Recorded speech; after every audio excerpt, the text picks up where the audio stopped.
below. Let me show you how easy it is to use the Clouds logo reveal template. First, you have to open it in After Effects.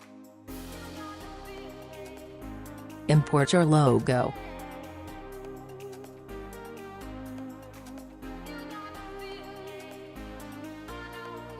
Open the logo composition. Delete the existing logo, or make it invisible. Bring your logo here. Resize it, to fit inside this mark.